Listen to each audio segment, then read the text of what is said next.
Hello, Giants fans, and welcome to your Valentine's Views podcast for Monday, January 9th. Your New York Giants ended the regular season on Sunday with a 22-16 loss to the Philadelphia Eagles, what I referred to as your junior varsity New York Giants on Sunday, having played almost exclusively backups. So, pretty good effort for the Giants JV. A 6-point loss to the Eagles sort of made the Eagles play all the way through. And here to help me talk about that and turn the page to next weekend's wild card round game against the Minnesota Vikings is Big Blue View's Tony DelGenio. Tony, how you doing on this fine Monday morning? I'm doing very well, thanks. So, we probably aren't going to spend a whole heck of a lot of time talking about Sunday's game, but let's put it this way. I looked at that game. It got to be 10-0 real quick, and I thought, oh, this is going to be ugly. This is going to be bad. This is going to be 48-6 or some god awful score like that. And Davis Webb and the Giants defense actually made this game kind of fun. I enjoyed watching the second half, and I enjoyed watching the Eagles have to play all the way to the end of that game. Yeah, this game was a lot of fun, and I didn't really think I would take much of anything away from this game, but I wound up, I think, taking a lot of things away from this game. Not the least of which, just to say something on the Eagles side, is that I think it emphasizes again how important play calling and play design and so on and so forth are in the NFL, because you had the Eagles basically playing their starters out there, but they were playing a very vanilla type of offense. They obviously didn't want to put Jalen Hurts in jeopardy since he's nursing that sore shoulder or whatever the injury actually is. So they didn't have him doing the designed runs that they usually had, and they were trying to keep him in the pocket most of the time. And against the Giants' backup defense for the most part, they weren't all that impressive playing that vanilla offense. And it just, I think, shows you how important his running game is to their overall offense, and how important in general the design of an offense is. That when you're really just playing it straight, a good team with excellent receivers and a good quarterback is not dominating a backup defense in a game that they knew they had to win. They obviously they didn't want to show much. They don't want to put anything on tape that people are going to see when the playoffs start.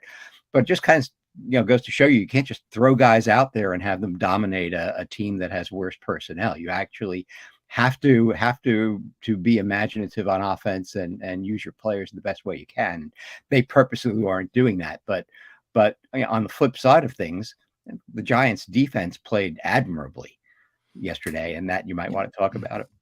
One of my takeaways, Tony, while we're talking about the Giants defense, is we have all year long looked at this Giants roster and said it's not as good as a roster like the Eagles, and it's not. And we've looked at it and said there's a lot of building to be done and a lot of holes to be filled. And one of the things I've been thinking about as the season has gone on is you think back to Dave Gettleman, and I think there's 15 guys on this roster that Gettleman brought in, and you think maybe this roster, maybe it's not championship caliber, but maybe it's a little bit better than we've given it credit for. And you look at the defense yesterday, and most of these guys that I want to talk about were brought in by Joe Shane, were brought in by Brian Daboll. But look at the guys that played well yesterday. Cordale Flott, cornerback, played really well. Jared Davis, the inside linebacker that the Giants finally got off the Detroit practice squad less than 2 weeks ago, played well enough for me to think that the Giants have to find at least a short yardage role for him in the upcoming game against Minnesota. Nick McLeod played really well. Tomon Fox played really well. I'm probably leaving some other guys out, but there were a lot of Dane Belton's another one who played really well, guy who hasn't really had a role on defense the past few weeks, but it indicates to me that maybe, just maybe, there's a little bit more depth, a few more players on this roster that who are useful NFL players than maybe we've given the Giants credit for. Yeah, I had similar thoughts, and I was actually thinking about it in light of next year's NFL draft, where the Giants are, I believe, going to have 11 picks once they get assigned 2 comp picks for players that they lost. They're going to have 11 picks next year, and as the game went on, I was thinking to myself, okay, I still want them to draft a CB1. I still want them to draft an ILB1. And I think I would like to see them draft someone for the interior defensive line. Also, not necessarily, not as a starter, but as quality depth for when you take, say, Leonard Williams or Dexter Lawrence off the field. But then I'm thinking to myself, well, with 11 picks, maybe those are the only 3 picks I use on defense, and maybe they're relatively high picks, but I don't know that I want to spend a whole lot of picks on defense, because I see a lot of quality in the Giants defensive side, as you say, with a lot of these backup guys. They're not terrible players, and I think the Giants need much more help on the offensive side than they do on the defensive side going into next season, assuming that Wink Martindale comes back as defensive coordinator. If they've got to switch to a whole new defensive system, maybe that's a different story. But I'm kind of liking the way the Giants are looking on defense. Yeah, absolutely. I think you can make an argument that the injuries to Adoree Jackson, the injury to Xavier McKinney, the rotating cast of characters that they've used at inside linebacker, you can make an argument that it's allowed them to really discover and develop some useful players that they not only can use now, but who could be helpful for them going into 2023. I look at the roster and I look at the draft and going beyond the defense, I look at it like, yeah, there are positions that you say, oh, we'd love to have this position, we'd love to have that position.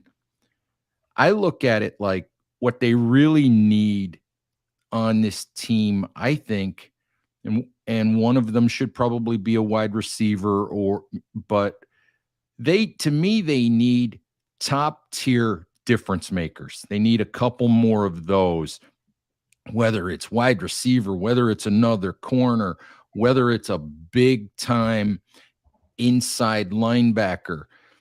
And I'm only in favor of drafting a linebacker early if you're absolutely certain that whoever you're drafting is a guy who's going to walk in the door as a 3-down player.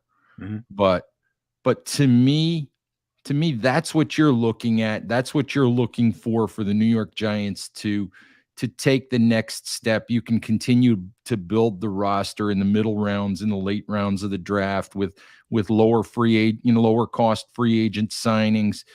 But to me, what this team really needs is 2 or 3 real difference makers at linebacker, at corner, maybe another defensive lineman, an inside linebacker. But that's what I would be looking for this offseason. Yeah, and linebacker, I mean, since you mentioned it, it's really, and I've really started to appreciate it a lot more. It's really a very difficult position to play well. And if you look around the league, there are a lot of guys that get drafted very high at linebacker and don't perform all that well in their early years. And when you think about it, they've got to do run support. Sometimes they're asked to rush the passer.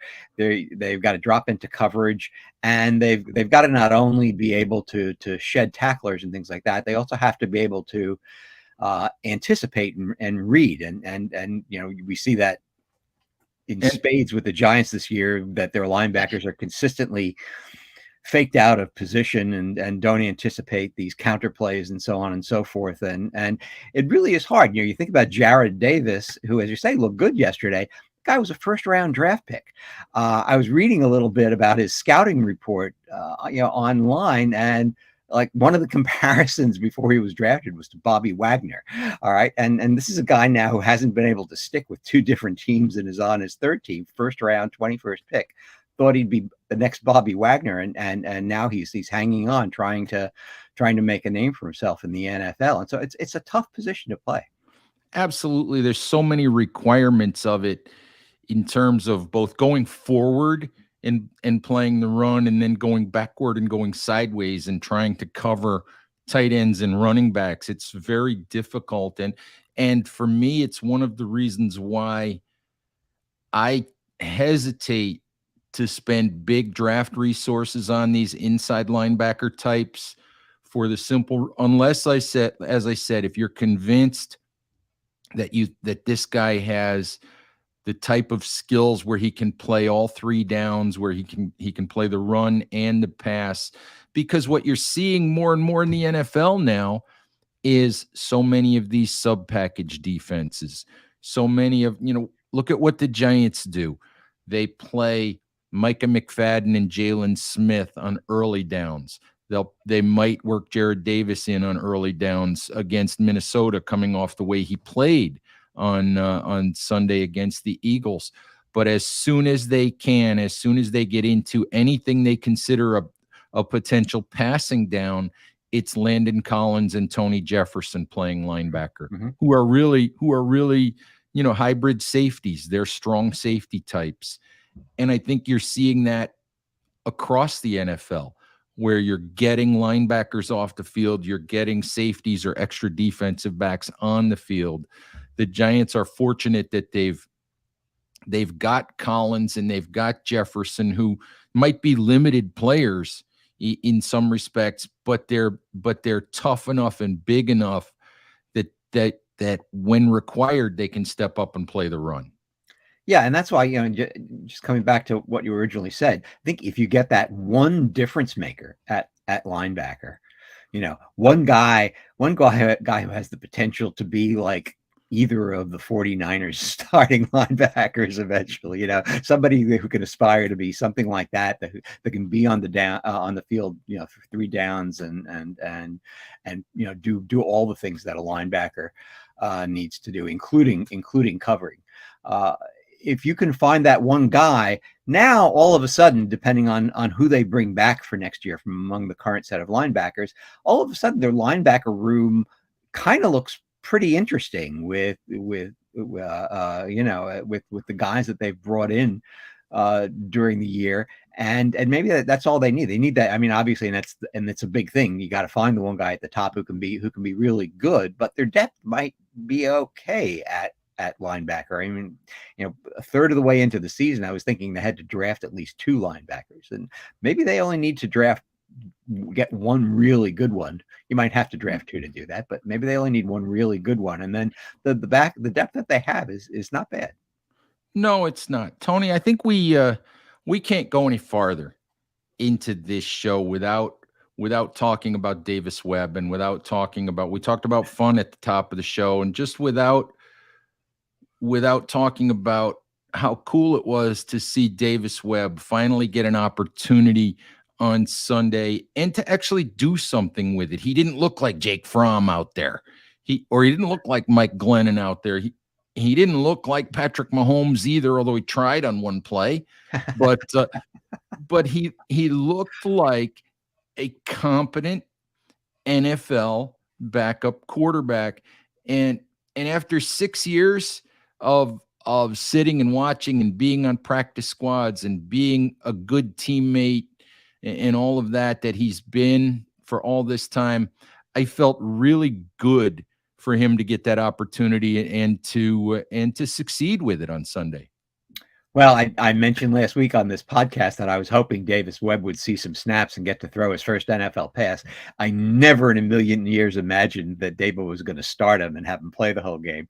But it was pretty thrilling to see that happen. And he needed to get his sea legs a little bit in the first half, and he put some balls in jeopardy, there, that he was lucky he didn't have a couple of interceptions to his name. But the way he played that second half, to use the terminology that players in the NFL seem to use these days, in that second half, he looked like he had that dog in him, right? The way they say. Well, Reed Blankenship has a bruise or two from Webb, and that was a lot of fun to see. And I have to say this: I called it last week, Tony. I called it in my podcast last week with Patty Traina, and we talked about this when I was in the media room at the Giants facility last week. I called it. Davis Webb to Kenny Golladay touchdown pass. I called it, and we got one. We got maybe the only play that Kenny Golladay has made in 2 years. And I watched that play and I'm like, where has that been? That's what we signed. That's what the Giants signed this guy to do. And they were hoping that would become a thing. And Sunday it was fun to watch, but it was like, man, where has that been? If you look back to last year, actually, he played well in the big New Orleans game that Daniel Jones threw for 400 yards and the Giants won in overtime. He had a couple of big catches in that game, and including when I think on the final touchdown drive that almost got them into the end zone. And I remember watching that game last year, saying, "Yeah, this is the guy that they paid this money for." And then you just like never saw that guy after that, and the thing that went through my mind, yesterday after watching that touchdown pass is, okay, we've had 2 years. Why is this almost the first time I've ever seen the Giants throwing him one of these 50-50 balls in the end zone? I thought that was the main reason you got Kenny Golladay, was that once you got into the red zone, you'd just start flipping balls into the end zone and let him go up there and fight for them and grab them, because that's what you saw a lot of on his tape with the Lions, and the Giants seem to do that with him so seldom. But at any rate, I was thrilled, obviously, that he was able to get that yesterday. And actually, the most interesting thing to me about that entire thing, and I don't know what your take on it was after the play, the cameras pan to the sideline, and there's Dable sitting next to him with his arm around him, talking to him after he catches the touchdown pass. And I'm just wondering what Dable's saying to him at that time. Well, Dable, I have no idea what Dable said to him, but Dable is a really, really good communicator with players. I'm sure that Dable understands that this has been difficult for Kenny Golladay, and we can all say, oh, he's got 40 million reasons for it not to be difficult because the Giants guaranteed him $40 million. But the reality of it is, we're all human beings. Kenny Golladay has his paycheck. He's got a lot of money to make him feel a little bit better, but still, as a human being, you have feelings.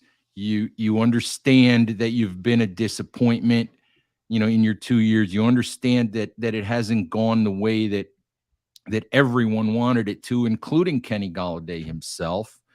And, I've been in the locker room a few times in the last few weeks, and Golladay has been nobody talks to Golladay anymore. Media members don't talk to Golladay.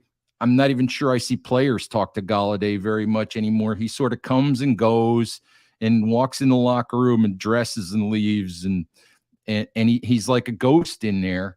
So, and you have to feel that as a person. You have to feel that as a human being. And so I felt good for him to make a play, and I felt good for Webb, and it was good to see some of these guys who did all that work all year long, get an opportunity on Sunday. Lawrence Cager's another one who had a career game on Sunday. It was just good to see some of these guys, get a little bit of a reward for their efforts.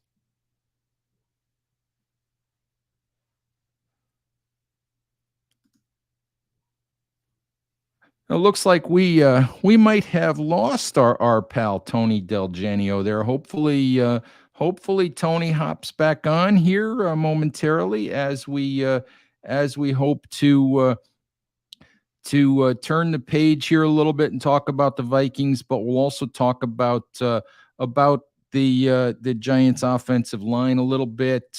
One real concern for me coming out of Sunday was the fact that that rookie right tackle Evan Neal, really the only true starting Giants player to get to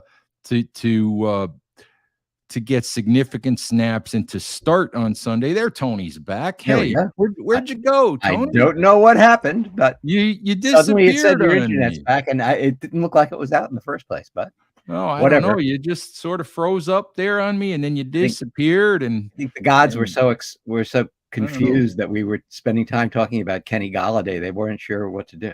There you go. Well, when you dropped off, I figured we'd talk just a little bit, or I would talk just a little bit about Evan Neal, and that was the one concern that I had yesterday. I think the idea for the Giants on Sunday was the rookie right tackle missed a lot of time early in the season. He had struggled for a few games coming back, played pretty well a week ago against the Indianapolis Colts, and I think the Giants felt like he could benefit from some snaps on Sunday, maybe build his confidence. You get another good half game or so under his belt heading into the playoffs, and it just didn't work out. Hassan Reddick, Brandon Graham made Evan Neal look awful in pass protection. He had 2 false starts in the first half. Just a really sort of step back kind of game for Evan Neal, and for me that was the one thing I came out concerned about heading into Minnesota. Mm-hmm. Yeah, absolutely. And I mean, one thing that's clear, I think, to me, is that he can't handle speed rushers. I mean, and that's what Hassan Reddick is. Hassan Reddick is actually a very small guy for an edge defender, and he just blows by someone like Evan Neal. And I mean, let's face it, we've all been saying, well, it takes time to develop, and Andrew Thomas was a lot better in his second year than in his first year, and so on and so forth. But I think, well, going into the game next week, first of all, where you've got Danielle Hunter and Zadarius Smith, who put lots of pressure on Daniel Jones the first time the Giants played the Vikings, I think this is a real issue for the Giants if they want to have a chance to win that game. And I think they're going to have a tight end on that side most of the time to chip whoever's rushing, because I just don't know that Evan Neal's up to the task right now. And it's going to be interesting to see what the Giants, we're getting ahead of ourselves. It's going to be interesting to see what the Giants do in 2023. And I don't know whether they're looking at themselves and saying, well, we just need to fix this, and he's going to be fine once we get to work with him next training camp. We'll fix this and he'll be fine, or whether they're starting to have doubts themselves and think that they might need to draft some insurance or something like that. Hard to know. It's only 1 year. Unfortunately, it's such an important position that you can't afford to muck around with it for too long before you decide to do something different. And the shame of it was that he played really well against Indianapolis last week, and I thought, okay, he's back, he's making progress, and now we're starting to see the adjustment. And I thought yesterday he just lost all of that, and so we'll see what happens next week. But I think it's my single biggest concern for next week's game. And my overall take on Evan Neal is, my belief is, you drafted him number 7 overall. He hasn't, to me, been so awful that you look at him and say he can't play right tackle. To me, you have to give him another year. You have to go into next season thinking he's still your right tackle. If it doesn't work next year, I mean, you do have Matt Parrott still. You do have Tyree Phillips.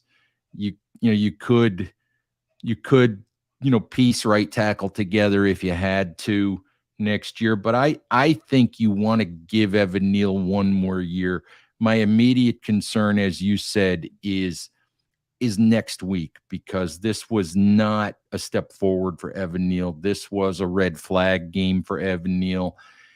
I've seen people suggest that he needs to be benched, and I don't think the Giants are going to do that. I really don't think the Giants are going to do that. But I do think that you're in a playoff game. If Evan Neal looks overmatched early in this game next Sunday, then you've got to put Tyree Phillips in the lineup. Now, Tyree Phillips is not an all-pro. He's not a Pro Bowl player, but if Evan Neal looks overmatched, and you maybe have to think about going to Tyree Phillips just to sort of settle things down. I do wonder, Tony, how much the knee injury that cost Neal some time early in the season, I do wonder how much that has lingered for him, because he's athletic enough to handle speed. We'd have to have Nick Filato look at it again, but I tend to think that it's mostly footwork related. It's not athleticism related as to why he struggles with speed. I know Nick will point out a little bit of his footwork, a little bit maybe of his technique. Maybe he leans a little bit too much and loses his balance some. To me, those are things that you want to believe can and should be corrected going forward. The thing that nags at you in the back of your mind is he played a lot of football at Alabama with really good coaches with those same issues. And, and yes, he's a rookie, but you would hope that a lot of that had been addressed already.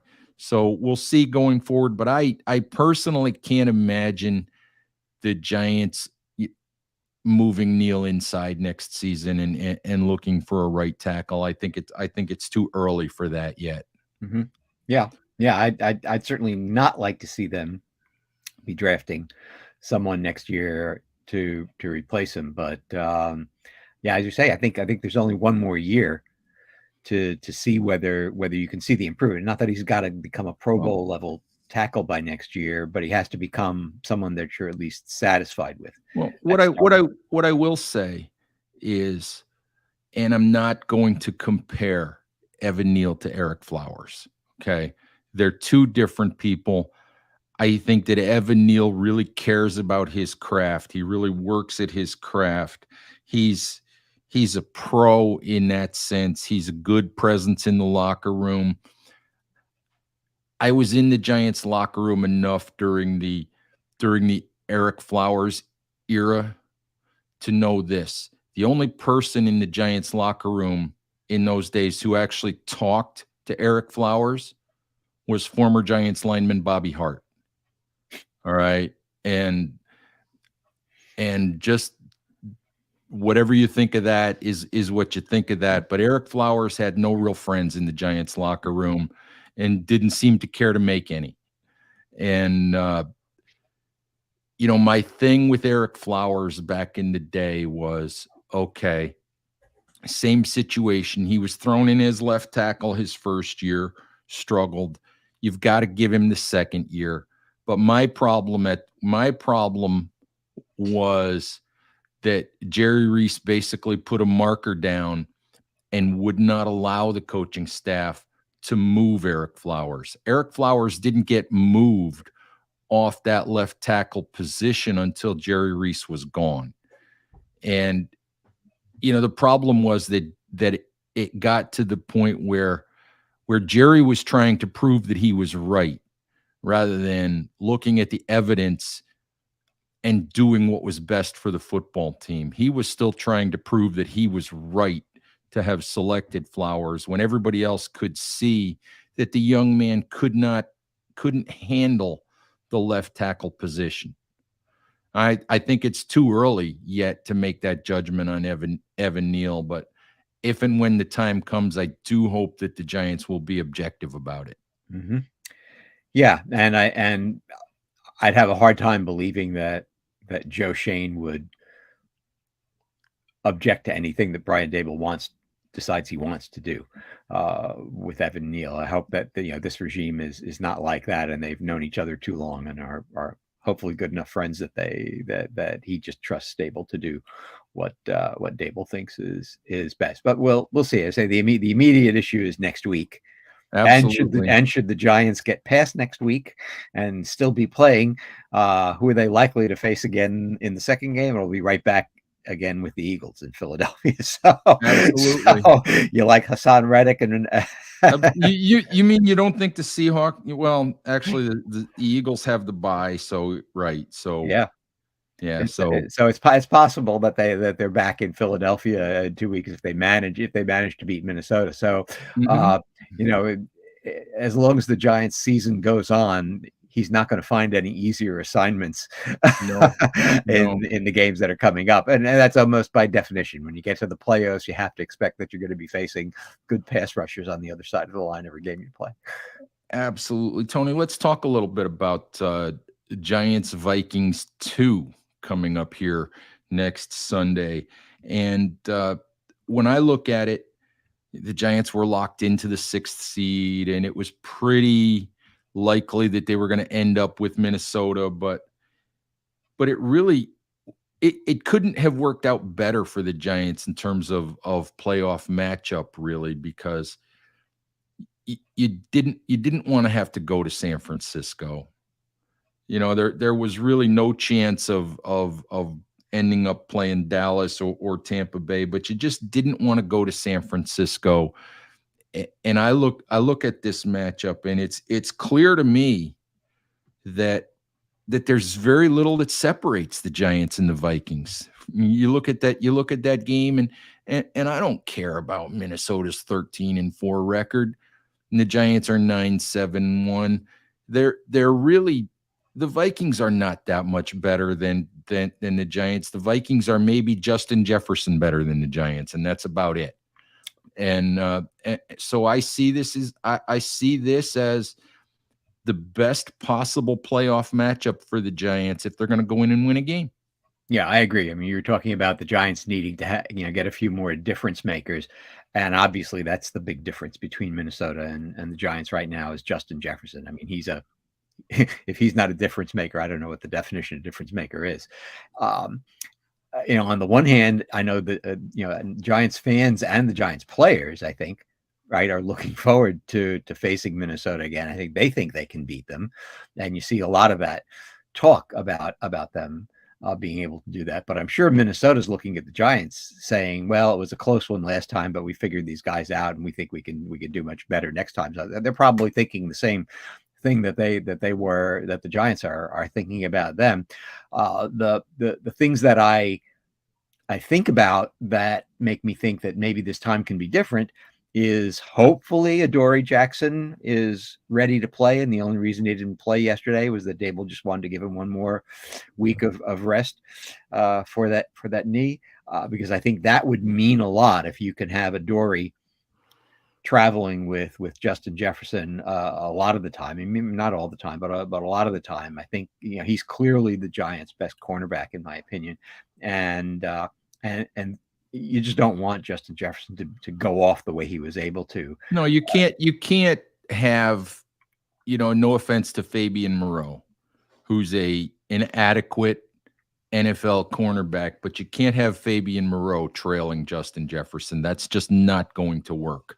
My concern with Adoree Jackson is obviously the fact that he hasn't stepped on the field since week 11, that he hasn't had a competitive snap since week 11. I would personally feel much better if the Giants had felt comfortable getting Adoree Jackson on the field for a couple of series, letting him run around and cover some guys a little bit, letting him take a hit or two. I would feel much better about Jackson had he gotten to play. But the Giants will also have Xavier McKinney, who they didn't have in the first matchup. All the credit in the world to Jason Pinnock, because Jason Pinnock has shown to be a useful NFL player. All the credit in the world to Pinnock, but he doesn't have Xavier McKinney's complete skill set. Right. And I don't know what they'll do with Xavier McKinney against Minnesota. But the other thing that I remember about Minnesota, besides them being killed by Justin Jefferson, is that they were also killed by TJ Hawkinson last time. And so somebody's got to guard that tight end.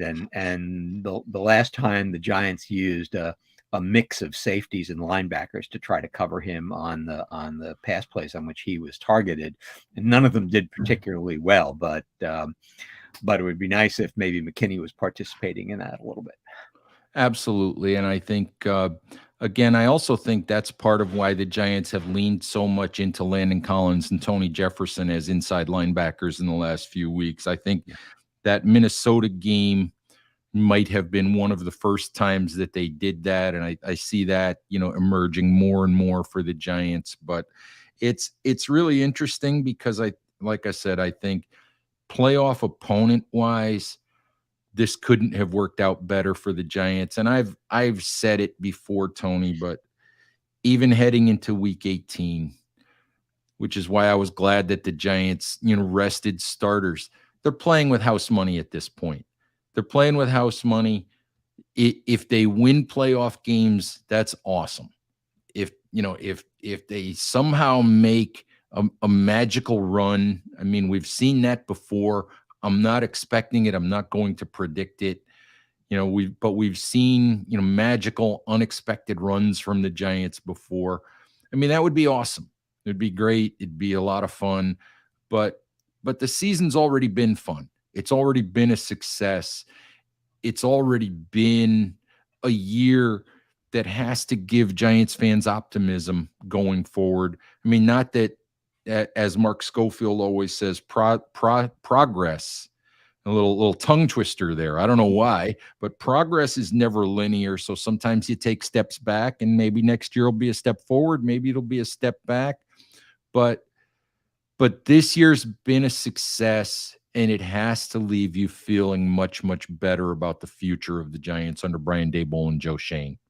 Yeah, and I mean, we haven't talked all that much about the coaching today, but the other thing about that Eagles game is that I'm watching it and I'm saying to myself, and by the way, not just that they hung with the Eagles, but for yet another game, the Giants came back in the second half and played better in the second half than they did in the first. And that's been a consistent pattern throughout the season, that whatever there is happening in the locker room at halftime, they're coming out in the second half and doing a better job against their opponents. It seems like almost every week that's happening. And even in this game against the Eagles, the first half kind of looked the way I expected it to. And I was just grateful that the Eagles weren't ahead 30-0. And what was it, 16-0 at halftime? I don't remember what it was. I think it was 16. Yes. Yeah. And I said, well, you know what? I mean, it could have been a lot worse. It's amazing actually that they only got one touchdown in the first half. And that in itself was good enough. And then they came out in the second half and stood toe to toe with them for the entire half. And I just say to myself, week after week after week, what a great coaching staff this is that the Giants have. Absolutely. And, we talk about like the Giants wide receivers. I wrote about the wide receivers last week, and the fact that this unheralded group of Isaiah Hodgins and Richie James and Darius Slayton has been so productive. But a big part of the reason that they've been productive is that Mike Kafka and Brian Daboll have figured out how to use them, have figured out what their skill sets are, have figured out how to scheme these guys open. And you talk about coaching and you talk about scheme, and just think about the Davis Webb touchdown run on Sunday. And when you watched that replay back, and they pointed this out on the broadcast Sunday evening, you watch the formation that the Giants were in, you watch the motion that they ran out of the backfield, and this was a scheme touchdown. In addition to Davis Webb lowering his shoulder and getting the last few yards, this was a scheme touchdown because the Giants schemed the middle of the Philadelphia defense wide open.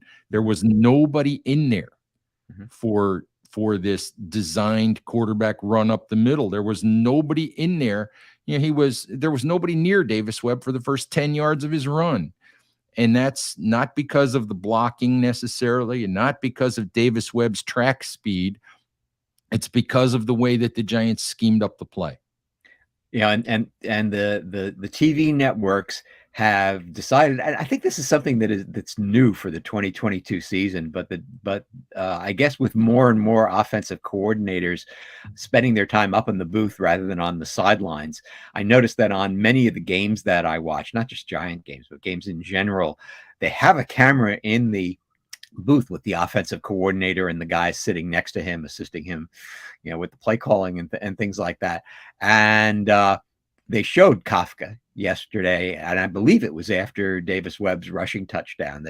They showed him in the booth, and he had this really animated reaction to the Webb touchdown. And so, you can see how thrilled he is when he sees these plays work and well for him. And I just think it's just an amazing thing that's happening with this. Absolutely. And the last thing we need to talk about, since you mentioned Mike Kafka, is that as we do this show, it's Black Monday around the NFL. Lovie Smith's been fired as head coach in Houston. We know that there are other openings around the league. I haven't checked in the last few minutes to see if anyone else has been let go or if Sean McVay has decided to step down from the Rams. But I wonder if Mike Kafka and Wink Martindale are both going to be back with the Giants next year. My gut instinct would say yes. I think it's early for Kafka, although he'll get some interest because he checks all of the boxes for what teams are looking for now. He's a former quarterback. He's a successful coordinator. He's worked for Brian Daboll now. He's worked for Andy Reid, these two incredible offensive minds. He's done good work this year with Daniel Jones, a guy who's playing the best he's ever played. He's 35 years old. So he's right in that young, up-and-coming offensive coordinator. He's right in that wheelhouse. So I think he'll get some interest.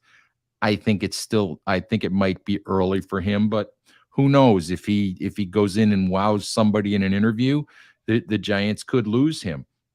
Yeah. Wink Martindale, I believe Wink Martindale deserves an opportunity to be an NFL head coach.